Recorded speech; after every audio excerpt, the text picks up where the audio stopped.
여러분 안녕하십니까. 월드방송 정윤균입니다. 오늘은 정준호 국회의원이 지역 주민에게 그동안 의정활동 보호회를 갖추는 그 현장을 찾아왔습니다. 지금 막 정준호 의원이 소개를 받고 의정보호회 단상에 올라서고 있습니다. 세 번째인데요. 할 때마다 떨립니다. 감사합니다. 우선 시작하기 앞서 우리 이건태 의원님 오셔가지고 제가 깜짝 놀랐는데 정말 바쁜데 지역 일정 다 지금 미루시고 여기 오신 거예요. 제가 깜짝 놀랐습니다. 그 지도부가 지금 몇 자리가 비어 있는데 최고위원 지금 출마를 지금 결심하셔가지고 한 번만 좀 격려의 박수 한번 올려줄까요? 네. 시작하도록 하겠습니다. 1년 반 전 국회의원 6월 당선이 되고 바로 1년 전에 내란의 밤이 있었습니다. 그리고 대통령 선거가 있었죠. 우리 이건태 의원님과 함께 이재명 대통령 당선을 위해서 정말 열심히 했었습니다. 이 앞에 서 있는 게 전데요. 국회의장도 담을 넘어가시고 많은 의원님들이 이렇게 국회를 진입하시는데 힘들어하셨는데 저는 좀 특이하게 들어갔었습니다. 정문으로 여기 있는 전경들 밀어내고 당당히 걸어 들어갔었습니다. 어떻게 되냐면요. 어려서부터 제가 보던 게 좀 있었는데 항상 우리 대학생 형들, 누나들 데모할 때 보면은 전경들과 대치할 때 보니까 이렇게 세 줄로 이렇게 항상 전경들이 서 있는 걸 봤었어요. 맨 앞줄은 방패를 들고 있고요. 두 번째 줄은 스크럼을 짜가지고 벽을 만듭니다. 밀리지 않게. 맨 뒤에 있는 세 번째 줄 사람들은 기다란 경찰봉을 들고 공격을 합니다. 보고 듣고 잘한 게 있어가지고 두 번째 줄, 세 번째 줄을 봤는데 세 번째 줄에 경찰봉이 없어요.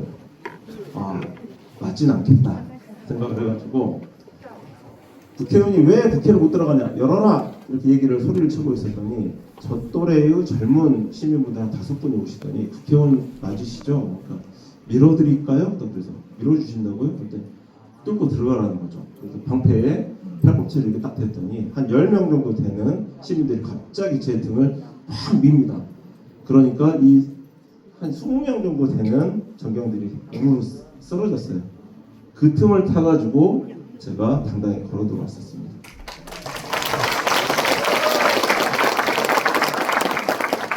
오늘 우리 윤우랑 가족들도 와 있는데 제가 들어갔던 시간이 11시 5분입니다. 11시 20분에 개헌 선포가 됐고 11시 5분에 제가 들어갔는데 제가 시간을 정확하게 기억하는 이유가 뭐냐면은 이 국회 문을 지나고 나서 가운데 분수대가 있는데 분수대를 딱 지나고 있는데 헬리콥터가 2대가 딱 날아가더라고요. 나중에 기사를 보니까 11시 8분에 특전사 헬기가 처음으로 국회에 진입했던 시간이라고 합니다. 그래서 11시 2, 3분 전 제가 11시 5분에 뚫고 들어갔다는 걸 알고 있습니다. 그 헬기를 보니까 그때부터 제가 이제 마음이 막 복잡해지기 시작을 하더라고요. 그래서 집에 전화를 해가지고 지금 의사당 들어가면 체포가 될 것 같은데 그러면 아무래도 한 달 정도는 내가 잡혀 있을 수도 있다. 그러니까 내일부터 나 안 보인다고 찾아 돌아다니지 말고 집에서 윤우랑 한 달은 밥 잘 먹고 차분하게 지나고 한 달 지나서도 연락 안 되면 그때 찾던지 말던지 그러고 그랬었습니다. 비상계엄 해제 표결 우리 이건태 의원님하고 같이 이제 진행을 했었고요. 그리고 나서 역시 이제 조기 대선 전국을 맞이하게 됐었습니다. 사실 아까 말씀드린 것처럼 이재명 대통령이 대통령 당선되기 전부터 여러 가지 사법 리스크가 있었는데 그 사법 리스크를 총괄적으로 관리를 해주신 분이 우리 이건태 의원님이세요. 근데 우리 이건태 의원님이 저 좋아하신다라고 말씀을 해주셨는데 그래서 실제로 여러 가지 사건 관련해서 제가 위증교사 사건은 대응팀장 맡기도 했고 선거법 이제 항소심 사건에 있어서는 항소 이유서도 제가 같이 검토도 하고 이런 식으로 내용을 좀 했었습니다. 되게 어려웠던 사건이 이제 위증교사 사건이었는데요. 선거법은 잘 될 줄 알았다가 1심 유죄가 나와서 되게 많이 당황을 했었고 그때 위증교사 사건은 이제 위증과 관련된 내용은 법정 구속이 많이 될 수도 있기 때문에 이게 대통령 그 당시 이재명 대표가 법정 구속되는 거 아니냐라고 해서 걱정이 많이 됐었습니다. 관련돼서 위증교사 관련된 내용을 다 꼼꼼히 검토를 해가지고 왜 무죄가 나올 수밖에 없는지 제가 유튜브도 만들고 영상도 만들고 일타강사 버전으로 내용을 좀 말씀을 해드렸습니다. 그래서 실제로 그 내용대로 무죄가 나왔었고요. 그래서 우리 이건택 의원님 비롯해서 많은 의원님들과 대표님으로부터 참 고맙다라는 얘기도 많이 들었었습니다. 대선 캠프에서는 아까 말씀드린 것처럼 경선에는 우리 박경택 의원님과 함께 민주당 광주 의원님 중에 2명이서 우리가 법률지원단 들어가서 진행을 했었고, 그 본선 캠프에서는 말씀하신 대로 신속대응단 리박스쿨 사건 잘 기억하시죠? 예, 마지막에 그거 준비 잘 해가지고 우리 대통령한테도 제가 칭찬도 많이 듣고 그랬었습니다. 그 선거 때 나름 진짜 준비를 많이 했었거든요. 저희 보좌진들하고 계엄 사건이 있고 나서 곧바로 조기 대선이 이루어질 수 있으니까 관련된 선거로 치면 축구로 치면은 공격조입니다. 신속대응단 다른 법률지원단은 수비수 역할이었다라고 하면은 신속대응단은 공격조입니다. 우리 보좌진들하고 그 당시에 이제 후보로 언급이 됐었던 한동훈이라든지 김문수라든지 그다음에 마지막에 나왔던 한덕수 총리라든지 다 관련된 내용들을 파일을 저희가 한 4-5달 전부터 만들어가지고 준비를 하고 있었고, 그렇기 때문에 본선 캠프에서 하루에 기자회견을 날마다 두 번씩 회의가면서 공격을 할 수가 있었습니다. 2024년도에는 국회의원으로서 이제 국정감사를 맡게 됐는데 그 당시 야당 신분이었어요. 그래가지고 역시 공격수 역할을 좀 해야 되겠다라고 생각을 해가지고 국토위원회에서 그 당시에 최초로 용산 어린이정원과 관련된 예산이 LH 예산으로 집행이 돼서 이 문제가 있다는 걸 얘기를 밝혔었고, 대통령 관저와 관련된 정장 문제라든지 여러 가지 문제를 지적을 했었습니다. 난공불락이었습니다. 역시 대통령실은 그냥 자료 요청하면 안 주고 나오라고 하면 안 나오고 버티면 별 재간이 없었어요. 근데 끊임없이 자료 제출하고 MBC에서 단독 보도 나오고 이런 식으로 얘기를 했고, 결국에는 감사원 감사까지 진행이 됐는데 약 한 달 전에 감사원 감사에서 정준호가 2024년도에 국정감사에서 지적했던 용산 어린이정원 문제, 대통령 관저와 관련된 문제들을 모두 다 의혹 제기가 맞았다라고 결론이 나가지고 지금 이제 마무리 단계에 이렇게 있게 됐습니다. 2025년도에는 이제 공수교대가 됐죠. 여당으로서 맞는 첫 우리 국정감사였습니다.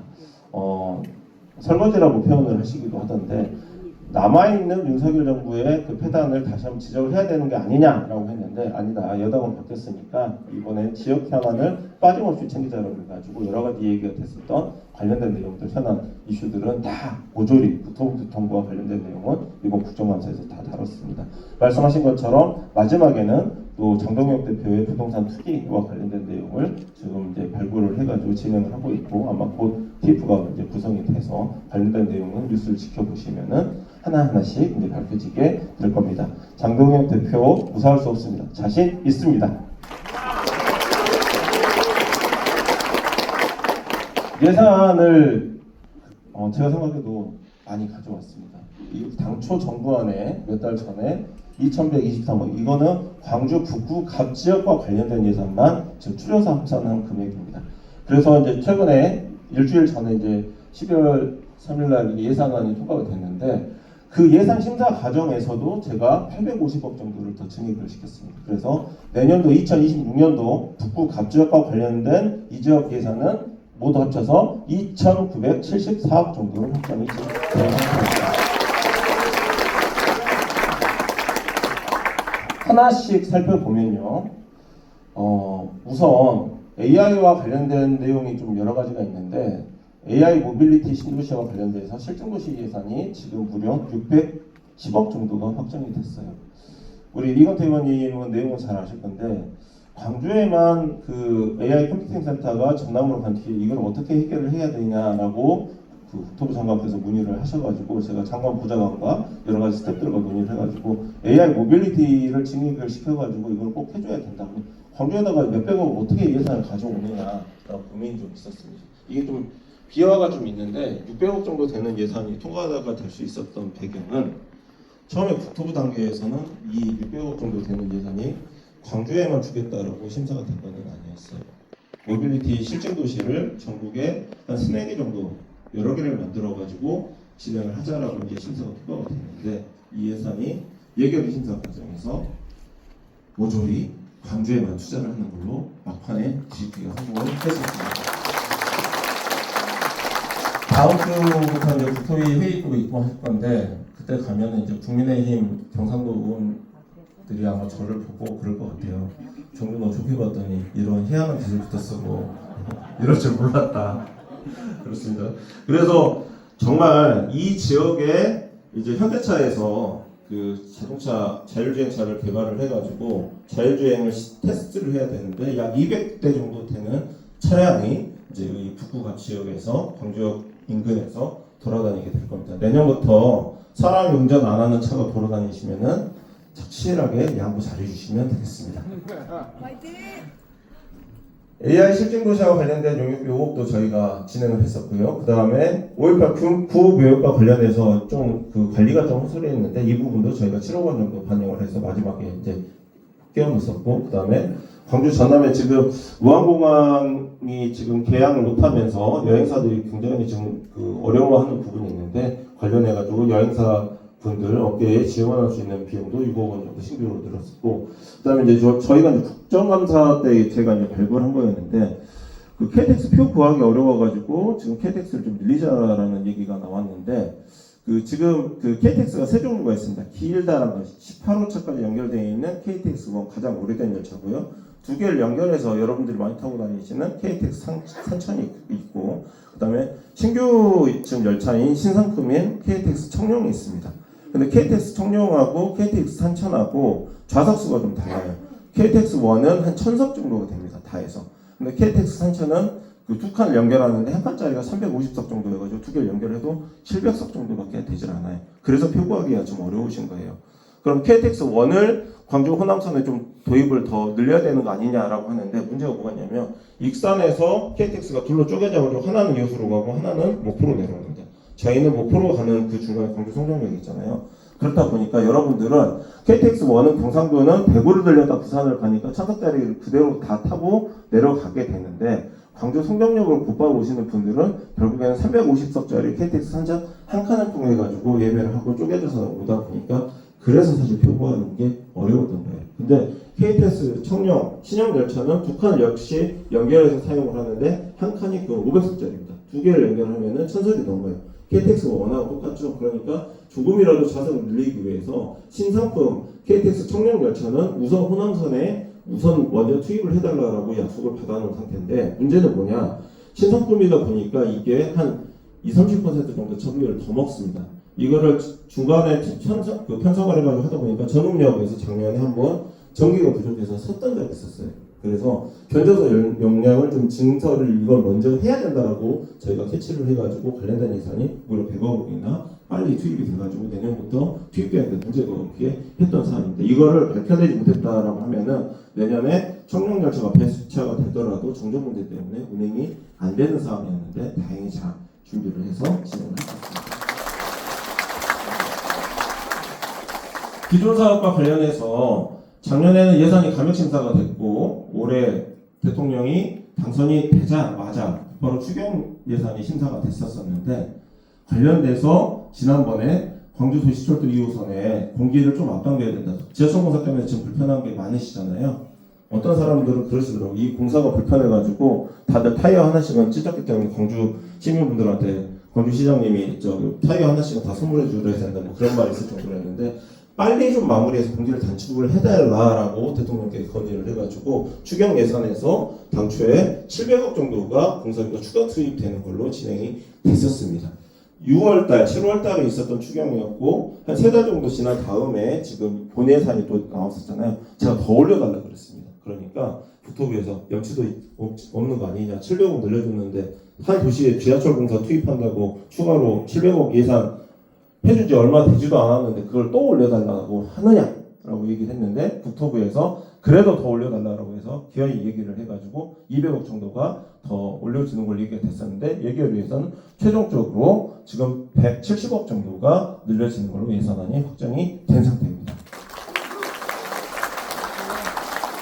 하도 올려달라고 했는데 그 국토부하고 해결을 해서 그래요. 어떻게 한 도시에다가 1000억 넘게 지하철 공사비를 투입을 해주냐. 다른 데는 지하철이 지금 없는 동네도 많은데 그래도 결국엔 올 한 해만 제가 그래도 국회의원 되고 나서 한 870억 정도가 지하철 공사비로만 증액되게 되었습니다. 광주 목포와 관련된 이제 전남 지역에 국토위원이 없다 보니까 저도 나머지 부분들을 이제 좀 챙기게 됐는데요. 그 호남선, 그 광주 목포 구간도 200억 정도가 이번에 더 증액이 되게 됐고요. 그 다음에 지금 이 광주 송정역에서 이제 순천으로 가는 이제 그 경자선 부분이 얘기가 됐는데 이 부분과 관련돼서도 비용을 증액을 했었고, 대중교통비는 이제 KBS라고 하는데 지금 그 지하철이나 버스 타고 다닐 때 다 교통카드 지금 쓰고 계시잖아요. 이게 전국 통일령으로 이제 진행이 되게 됩니다. 그러면은 한 6만 원 정도를 내게 되시면은 한 달에 수백 번 버스를 타시고 하셔도 정액권으로서 이제 도입이 되게 됩니다. 그 관련된 예산을 제가 300억 정도 더 증액을 해가지고 광주 지역은 다른 지역보다는 그래도 더 좀 그 정액권 비율이 한 5천 원이라도 더 낮게 저희가 도입을 하려고 지금 예를 쓰고 있는 상황입니다. 관련된 법안을 많이 냈었는데요. 가장 먼저 그 24년 동안 한 번도 증액되지 않았던 예금자 보호법을 저희가 기존에 5천만 원에서 1억 원으로 상향하는 입법을 제가 처음으로 냈었습니다. 지금은 금융사고가 발생을 하더라도 당초에 통장 그 금융기관에 맡겨놨던 돈이 5천만 원 한도 안에서 보호가 됐었는데 지금 1억 원까지 2배로 늘어나게 됐는데 약 30년 만에 저희가 관철을 시켰던 그 결과였습니다. 사실 이건태 의원님 앞에 계시는데 이 정부와 관련된 대통령 의중을 또 가장 정확하게 내밀한 부분까지 잘 아시는 분이 우리 이건태 의원님이세요. 근데 저도 우리 대통령의 생각 잘 압니다. 근데 어떤 게 있냐?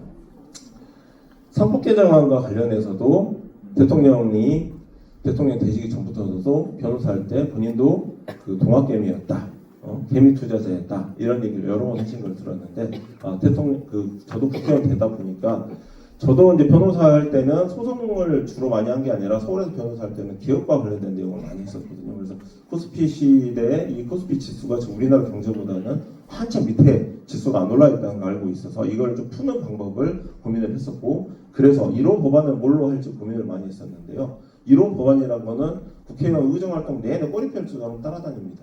그만큼 그 국회의원의 정체성을 나타내는 법안이기 때문에 어떤 법안을 1호 법안을 낼지를 고민을 많이 하게 됩니다. 저는 과감하게 당연하게 상법과 관련된 개정안을 1호부터 6호까지 시리즈로 내면서 그 당시에 광주 지역 그 기자분들이 놀랐어요. 도대체 5.18 관련 법안이라든지 이건 왜 내지도 않고 이상한 상법 관련된 내용을 이렇게 연달아서 한 달 내내 1호부터 6호까지 시리즈로 내느냐, 뭐 작정을 했냐 그래서 작정한 거 맞다, 지켜보면은 알 거다라고 했더니 정법 교체가 되고 나서 바로 2,500대 있었던 코스피가 4,200까지 뛰었죠. 그 과정에서 대내외적인 시장 여건의 변화가 있었던 건 아닙니다. 오로지 이런 제가 통과시킨 법안이라든지 이런 거버넌스 변화만으로도 무려 이렇게 지수가 많이 뛰게 됐거든요. 그래서 올해 되고 났더니 서울에 있는 광주 지역 언론인들도 이런 걸 지금 염두에 두고 법안을 이렇게 시리즈로 냈었던 거구나라고 얘기를 하고 있습니다. 그래서 상법 개정안 6개가 좀 줄줄이 다 지금 이슈가 되고 있는데요. 아시다시피 이사의 주주 중실 의무는 작년에 이제 통과가 돼가지고 진행이 됐었고, 그 다음에 지금 자사주 처분으로 이제 또 넘어가 있는데요. 제가 낸 법안 순서대로 이 관련된 내용이 하나씩 다뤄지게 될 거니까 한번 지켜보시면 될 것 같습니다. 지금까지 정준호 국회의원 의정보고회 그 현장에서 월드방송 정용균이었습니다. 감사합니다. 좋은 하루 되십시오.